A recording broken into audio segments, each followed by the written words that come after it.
রাতে ঘুমের মধ্যে হঠাৎ পতন হয়ে যায়, মৃত্যু অনেক। বিজ্ঞান কি বলছে? বিশেষজ্ঞদের মতে এটি একেবারেই একটি স্বাভাবিক ঘটনা। তবে সমস্যা হয়ে দাঁড়ায় তখনই যখন অনেকের এই বিষয়ে ভুল ধারণা জন্মায়। সময়মতো বীর্যপাত না হলে অনিচ্ছাকৃত বা ফ্ল্যাশ আউট হবার সম্ভাবনা থাকে। স্বপ্নদোষ সমস্যায় ভোগেন বহু পুরুষেরা। এই বিষয়ে মানুষের বহু ভুল ধারণাও রয়েছে। মহিলাদেরও কি স্বপ্নদোষ হতে পারে? স্বপ্নদোষ বা নাইট ফলের সমস্যায় ভোগেন বহু পুরুষেরা। স্বপ্নদোষ আসলে কি? স্বপ্নদোষের সমস্যা একটি যৌন সমস্যার পরিবর্তে এটি একটি মানসিক সমস্যা বেশি। ঘুমের মধ্যে যখন অজান্তে পুরুষের বীর্যপাত হয় তখন এটাকে স্বপ্নদোষ বলা হয়। এই সমস্যার পিছনে হরমোনই আসল কারণ। যৌন বিষয়বস্তুর উপর অত্যাধিক এক্সপোজার কারণে সেই সময়ের মধ্যে যখন কম যৌন কার্যকলাপ হয় এর ফলে হতে পারে স্বপ্নদোষ।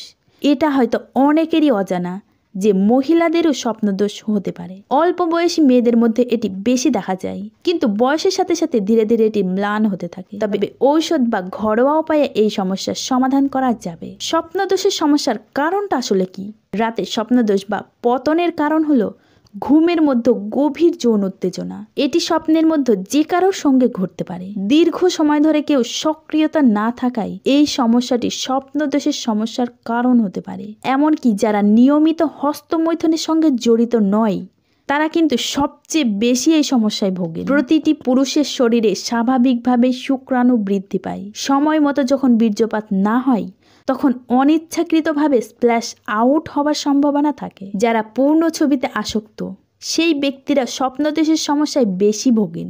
যৌন কার্যকলাপের প্রতি অত্যাধিক ঝোঁক বা যৌন বিষয়বস্তু পড়া, সেরকম কোনো জিনিসকে দেখা, এই সব কিছু অবচেতনা মনকে অন্তরঙ্গ মুহূর্ত নিয়ে কল্পনায় ভরিয়ে দিতে পারে। এই সমস্যার ক্ষেত্রে সেই ব্যক্তি ঘুম থেকে জেগে যাওয়ার পর এই বিষয়ে সচেতন নাও হতে পারে। পিক্রাম নামক স্বচ্ছ তরল পদার্থ অনেক সময় বিছানা ভেজাতে দেখা যায়। এটি একটি তরল হতে পারে। স্বপ্নদোষ সমস্যার অন্য একটি কারণ হলো উচ্চ যৌন ড্রাইভ। টেস্টোস্টেরন ভিত্তিক ঔষধ উচ্চ মাত্রায় সেবন করেন তাদের ঘুমের মধ্যে বীর্যপাত বেশি হয়। তবে স্বপ্নদোষ নিয়ে ভ্রান্ত ধারণা রয়েছে যেগুলি শারীরিক অসুস্থতা এবং এক ধরনের যৌন নির্যাতনের কারণ হতে পারে। তবে এই ধারণাগুলি একদম বিভ্রান্তিকর। এরকম আরও কয়েকটি প্রচলিত ধারণা হলো নিয়মিত স্বপ্নদোষ হওয়া ইরেকটাইল ডিসফাংশনের সমস্যার লক্ষণ। এটি পুরুষের শরীরে শুক্রাণুর সংখ্যা হ্রাস করে। শুধুমাত্র পুরুষরাই স্বপ্নদোষের সমস্যায় ভোগেন। শুধুমাত্র পূর্ণ আসক্ত ব্যক্তিরাই স্বপ্নদোষের সমস্যায় বেশি পড়ে। স্বপ্নদোষের কোনো ঔষধ নেই।